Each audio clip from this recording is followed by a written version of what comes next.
Hello friends, welcome to Sri Tamil channel.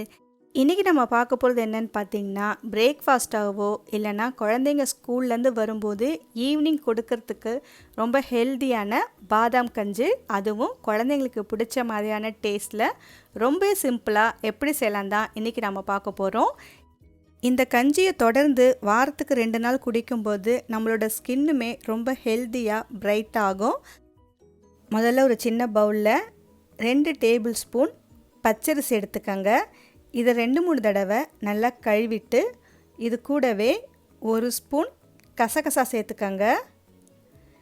இப்போ இதில் கொஞ்சமாக தண்ணி சேர்த்து ஒரு அரை மணி நேரம் ஊற விடுங்க. அடுத்து இன்னொரு சின்ன பவுலில் ஒரு 10லேருந்து 12 பாதாம் சேர்த்துக்கங்க. இதுலேயும் தண்ணி சேர்த்து ஒரு அரை மணி நேரம் ஊற விடுங்க. ரெண்டுமே ஒரு அரை மணி நேரம் ஊறினதுக்கு அப்புறமா ஒரு மிக்ஸி ஜாரில் ஊற வச்ச அரிசியை சேர்த்துக்கங்க. பாதாமை தோலை உரித்து அதுக்கப்புறமா சேர்த்துக்கங்க. பொடியாக நறுக்கிய தேங்காய் 1 டேபிள் ஸ்பூன் சேர்த்துக்கங்க.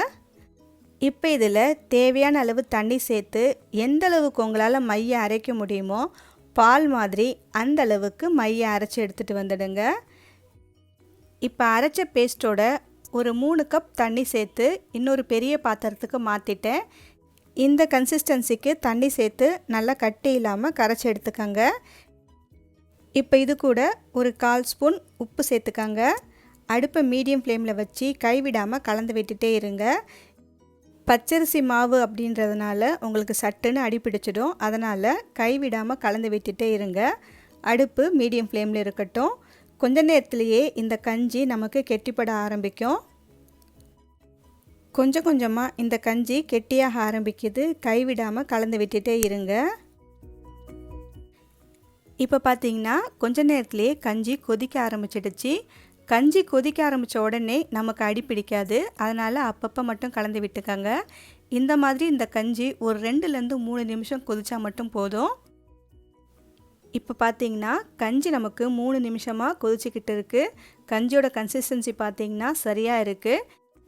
இந்த அளவுக்கு வந்ததும் நாம் இதில் தேவையான அளவு சர்க்கரை இல்லைன்னா நாட்டு சர்க்கரை சேர்த்துக்கலாம். ஒரு 1.5 டேபிள் ஸ்பூன் சர்க்கரை சேர்த்துருக்கேன் குழந்தைங்களுக்கு கொடுக்கறதுக்காக. உங்களுக்கு சர்க்கரை விருப்பம் இல்லைன்னா நாட்டு சர்க்கரை கூட சேர்த்துக்கங்க. சர்க்கரை கரையிற வரைக்கும் ஒரு முறை நல்லா கலந்து விட்டு நாம் ஸ்டவ்வை ஆஃப் பண்ணிடலாம். கடைசியாக 1 ஸ்பூன் நெய்யில் ஒரே ஒரு கிராம்பு சேர்த்து தாளித்து சேர்த்துக்கங்க வாசனைக்காக. இதை ஒரு முறை கலந்து விட்டுக்கங்க. அவ்வளவுதான். ரொம்ப ரொம்ப சிம்பிளாக செய்யக்கூடிய ஹெல்தியான பாதாம் கஞ்சி சூப்பராக ரெடி பண்ணிட்டோம். இதை கொஞ்சம் ஆற வச்சு வெதுவெதுப்பான சூட்டில் குடிச்சு பாருங்கள். ரொம்பவே சூப்பராக இருக்கும். ஓகே ஃப்ரெண்ட்ஸ், இந்த ரெசிபியை நீங்கள் உங்கள் வீட்டில் ஒரு முறை ட்ரை பண்ணி பார்த்துட்டு எப்படி இருக்குன்னு சொல்லுங்கள். இந்த ரெசிபி உங்களுக்கு பிடிச்சிருந்தா லைக் பண்ணுங்கள், ஷேர் பண்ணுங்கள்.